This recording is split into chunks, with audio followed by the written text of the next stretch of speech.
प्यारे देशवासियों, नमस्कार। आज मैं एक बहुत महत्वपूर्ण विषय पर आपसे बात करना चाहूँगा। आप सबको ज्ञात होगा, आर्मी आयुध भंडार होता है सेना का, यानी कि आर्मी एम्युनिशन डिपो ये होता है जहाँ पर सेना के तमाम एम्युनिशन वगैरह रखा जाता है। बुलेट हैं, ग्रेनेड हैं, बम हैं, सेल्स, माइंस, रॉकेट, मिसाइल्स आदि ये सब वहाँ पर रखे जाते हैं। और इसका एक पूरा मतलब एक प्रोसीजर होता है। प्रोसीजर के तहत ये, यानी एक तो the works of defence act 1903 में ये एक्ट बनाया गया था। इसी के तहत इसका संचालन होता है। यानी इसके अंदर क्या क्या है, एक तो इसका आबादी से दूर होता है, आबादी के नज़दीक नहीं होता है, क्योंकि ये ज्वलनशील इसके अंदर सारी चीज़ें होती हैं, तो आबादी से दूर होता है ये, ताकि कोई ऐसा वैसा कोई हादसा हो जाए तो हमारी आबादी को नुकसान ना हो, जान माल का नुकसान ना हो। आबादी से ये दूर होता है। दूसरा, इसके अंदर भी जो स्टैकिंग होती है, जो सामान रखा जाता है, वो भी बड़ी तरतीब से रखा जाता है, प्रॉपर तरीके से, ताकि इसके अंदर, अब देखिए एम्युनिशन डिपो है, लेकिन वहाँ भी काम करने वाले लोग तो होते हैं, तो जो लोग वहाँ काम करने वाले हैं उन्हें भी किसी किस्म की सुरक्षा का कोई ख़तरा ना रहे, इसलिए इस चीज़ का भी बाकायदा ध्यान रखा जाता है। लेकिन अभी एक प्रचलन सा बन गया है जो कि बहुत ख़तरनाक है। यानी एम्युनिशन डिपो के आसपास में, नज़दीक में बस्तियां बनने लगी हैं। मतलब उसका नाजायज़ एनक्रोचमेंट करके, उसको कब्जा करके लोग उसमें कोई छोटे मोटे मकान वगैरह बनाने लग गए, जो कि ये बहुत गलत ये सिस्टम शुरू है, जो शुरू है ये बहुत गलत है। ये इसके ऊपर तुरंत रोक लगाई जानी चाहिए।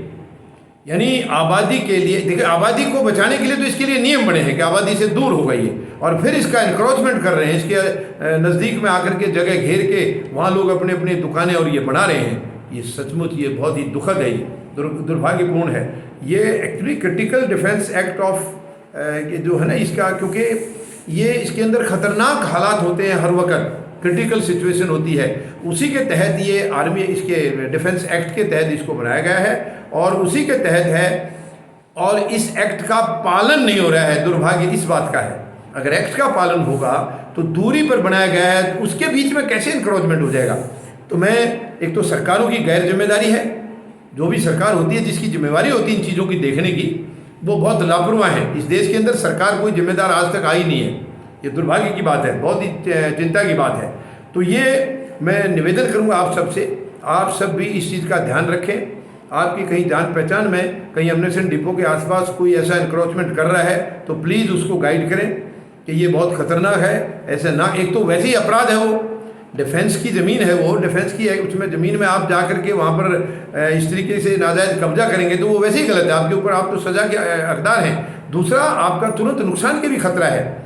जब भी कोई अनहोनी हो जाएगी तो सबसे पहले तो उसकी तकलीफ इन्हीं लोगों को भुगतनी पड़ेगी जो वहाँ पर नाजायज़ तरीके से बैठे हैं। तो ये बहुत ज़रूरी है। यानी इसके अंदर हमें जागरूकता फैलानी होगी कि कोई भी आदमी वहाँ नाजायज़ कब्जा ना करे। सरकारों को भी एक जिम्मेवारी निभानी पड़ेगी। जिस चीज़ के लिए सरकार होती हैं वो उस काम को कभी नहीं करती हैं। इनका ध्यान रहता है कि इनको लूटना कैसे है। दफ्तर में 5 साल आए हैं तो 5 साल ऐश कैसे करनी है, और उसके बाद बची हुई ज़िंदगी में मौका ना मिले तो उस ज़िंदगी के लिए भी ये यहीं से लेकर जाते हैं कि इसी दौरान, 5 साल के दौरान बाकी बची हुई ज़िंदगी का पूरा जुगाड़ यहीं से कर लेते हैं। ये सच में शर्म की बात है, ये बहुत ही दुख की बात है। तो मैं आप सबसे निवेदन करूँगा, इस चीज़ का पूरी तरह से आप ध्यान रखें, कोई नाजायज़ कब्जा ऐसे किसी को ना करने दें, और आपके नॉलेज में कोई जो भी है उन्हें बताएँ। अगर किया है तो उनको तुरंत बोलें हट जाए वहाँ से, क्योंकि ये गैर कानूनी भी है और रिस्की भी है, खतरनाक भी है। मुझे पूरा भरोसा है, पूरी उम्मीद है आप मेरी इस विनती के ऊपर ज़रूर गौर करेंगे। धन्यवाद। जय जवान, जय किसान, जय हिंद।